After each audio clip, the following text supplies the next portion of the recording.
Mochi. It looks soft, round, and almost too smooth to be real.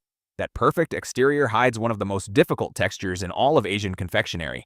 Dense, stretchy, slightly sticky, and resistant in a way that surprises people who expect something like marshmallow.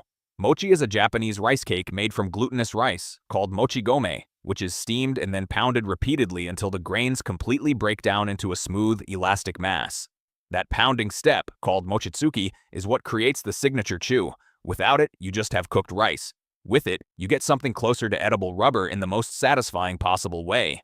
The flavor on its own is mild, faintly sweet, faintly earthy, which is why mochi works as a wrapper, a coating, a filling, and a base.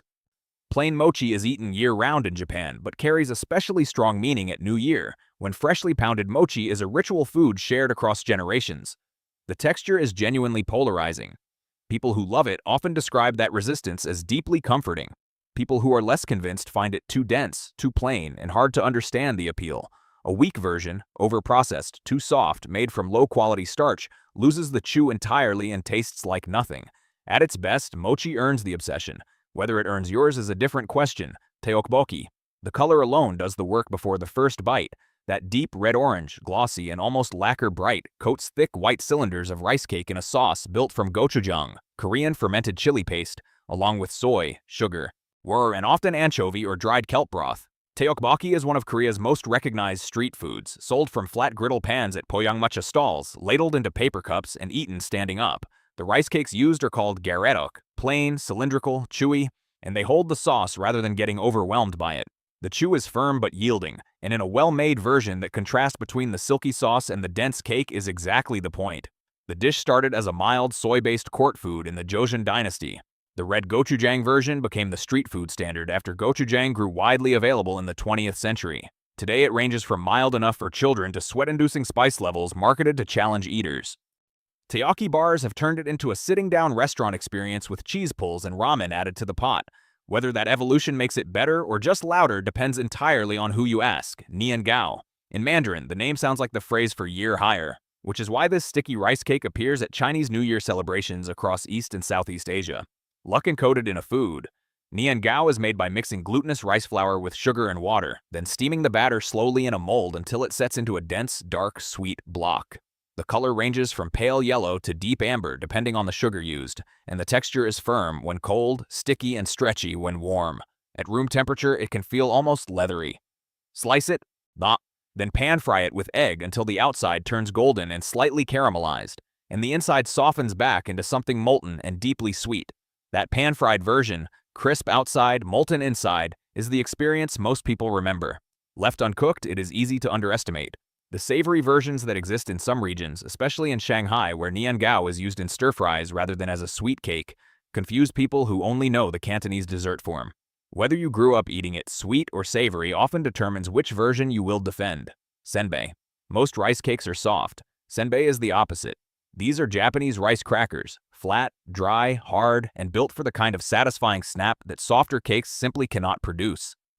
Made from non-glutinous rice that is pressed flat, dried, and then either baked or grilled over coals, senbei gets its texture from moisture removal rather than any kind of binding agent. A well-grilled senbei picks up char marks, small blisters on the surface, and a faint smokiness that mass-produced oven versions rarely replicate. Most are brushed with soy sauce toward the end of cooking, which caramelizes slightly on the hot surface and creates a thin, salty-sweet glaze. Some versions are wrapped in dried seaweed, some are coated with sugar or sesame. Regional variations across Japan produce hundreds of styles. The soka senbei from Saitama, the shrimp crackers from Niigata, the sweet sugar-glazed ones from Kyoto. The texture is the whole argument.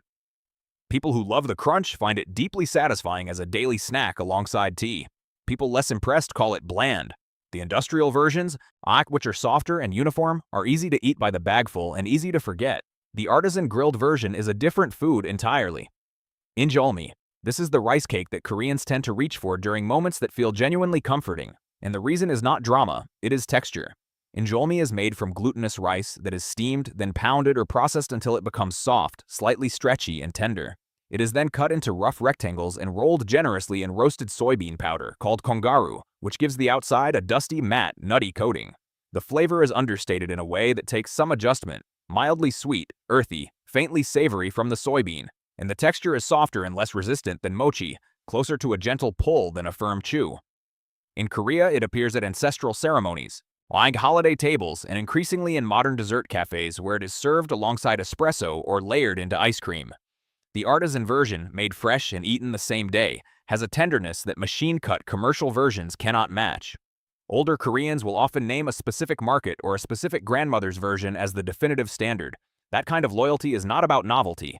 It is about the memory built into a very simple thing done exactly right. Daifuku. It looks small, round, and unassuming. A white or lightly colored mochi ball dusted with rice starch. But the interior changes everything. Daifuku is a Japanese confection built around a filling of anko, the sweet red bean paste made from azuki beans slowly cooked with sugar until dense and smooth. And trainings baks bamon whites. The mochi skin is thinner and softer than standard pounded mochi, made to stretch rather than resist, and the ratio of skin to filling in a well-made daifuku leans heavily toward the filling. Bite through the skin and the anko comes forward, thick, darkly sweet, with a natural earthiness that reads completely differently from Western dessert sweetness. Modern versions have widened the filling options significantly. Fresh strawberries whole inside the anko, matcha cream, custard, white bean paste, fruit jellies. The strawberry daifuku, called Ichigo Daifuku, became a sensation in Japan in the 1980s and is now an icon of Japanese confectionery. Traditionalists sometimes find the fruit versions less serious. People new to daifuku often find them the easiest entry point. The version you prefer tends to reveal something about whether you want the tradition or the novelty, and that question rarely produces a simple answer. Idli. At first glance, this looks like a small white disc, smooth on top, slightly domed, about palm-sized, completely plain. Nothing about it signals complexity. Idli is a South Indian steamed rice cake made from a fermented batter of ground rice and black lentils. That fermentation step is slower and less obvious than it sounds. The batter sits for 8 to 12 hours while wild yeast and bacteria transform it, making it slightly sour, lighter, and digestively gentler than the raw grain. The result steams into something soft, slightly springy, and porous enough to absorb the accompaniments it is served with. Without sambar, the lentil-based vegetable stew, and coconut chutney alongside, idli feels incomplete. Together, the combination is one of the most logical and satisfying breakfast systems in world food. Calling idli plain misses the entire architecture. The cake exists to carry the liquid. The porousness is not a flaw, it is the function. Health and wellness communities outside India started adopting it for its protein content from the lentils and its fermented gut-friendly properties. Whether that adoption respects its origin or strips it from context is a reasonable question, and people have opinions. Puto. In Filipino kitchens and celebrations, puto appears constantly. Small, white, slightly domed, steamed in individual molds, soft enough to press between two fingers. It is technically a steamed rice cake, made from ground rice or rice flour mixed with sugar, coconut milk, and leavening, then steamed until the surface sets into a faintly glossy top. The texture is lighter than mochi and less dense than nian, pillowy, faintly chewy, mildly sweet. What makes puto interesting is how much it resists a single identity. It eats like a snack. It appears at merienda alongside dinuguan, pork blood stew, where the sweetness cuts through the richness of the dish in a way that surprises people who first hear about the pairing. It appears at fiestas, funerals, market stalls, and as a plain breakfast alongside coffee. Colored versions, purple from ube, yellow, green, are common for celebrations. The version topped with a slice of salted cheese before the final steaming, where the salt melts slightly into the sweet surface. And this is the version people tend to remember. Whether puto counts as a dessert, a snack, or a savory side depends completely on which version you are eating and who you ask. Biko. Dense, glossy, deeply amber, and sticky enough to pull at the spoon. Buko is a Filipino rice cake that commits fully to richness. It is made by cooking glutinous rice with coconut milk and brown sugar, usually muscovado, until the mixture tightens and the sugar begins to caramelize. The final layer on top, called ladek in some versions, is either caramelized coconut cream solids or a sweet coconut syrup poured over the surface and allowed to set into something almost lacquer-like. The result is intensely sweet, faintly smoky from the sugar, and rich enough that a small square tends to be satisfying in a way that heavier portions are not. It is served at room temperature, cut into squares or rectangles, and eaten as a snack or dessert at celebrations and family gatherings. Biko sits at the edge of the rice cake category in a way worth noting. The rice retains its grain structure rather than being fully broken down, making it feel closer to a sticky rice pudding than a traditional pounded or battered cake. Whether that distinction matters or not is a question the category invites. Bánh tét. This Vietnamese rice cake does not announce itself with dramatic appearance. It is a dark green or brown cylinder, wrapped tightly in banana leaves and tied with string. Unwrap it and reveal dense glutinous rice packed around a filling of mung bean paste and fatty pork belly, seasoned simply and pressed into a compact log. Bánh tét is the southern Vietnamese version of bánh chung, the square rice cake associated with the northern Tet tradition. The difference is shape, wrapping style, and some regional variations in filling, but both share the same ritual meaning as offerings for ancestors and symbols of gratitude at the new year. Making bánh tét is a collective act. Families gather to fold the leaves, pack the rice, tie the strings, and boil the logs for hours overnight. The smell of the banana leaves and the cooking rice spreading through the house is a specific memory that Vietnamese people outside Vietnam describe as one of the things they miss most. Sliced cold or pan-fried until the surface turns slightly crisp, it reads differently as a food, but the same as a cultural object, something that carries meaning well beyond what the ingredients alone could explain. Palitaw. The name comes from the Tagalog word for to float or to appear, and that name explains the entire cooking method. Palitaw is made from glutinous rice flour mixed with water into a simple dough, shaped into flat oval discs and dropped into boiling water. When they float to the surface, they are done. There is no guessing, no timing, no thermometer needed. The cake signals its own readiness by rising. Once drained, the soft, slightly chewy ovals are rolled in a mixture of shredded coconut, sesame seeds, and sugar. The flavor is gentle. The coconut is the dominant note. The sesame adds a quiet nuttiness. The sugar provides sweetness without weight. The texture is tender but with a slight pull, similar to a softer mochi. Palito is a common afternoon snack in the Philippines. It is sold by street vendors and made at home with minimal equipment. The charm is partly in the simplicity. A few ingredients, a pot of water, a method that requires almost no skill to execute. Whether the simplicity is the appeal or the limitation tends to split people who want more complexity from those who find exactly that restraint satisfying. Tang yuan. Eating tang yuan is considered an act of reunion. These small glutinous rice balls, smooth, white, or lightly colored, soft enough to press between a finger and thumb, are simmered in sweet ginger broth or syrup and eaten warm.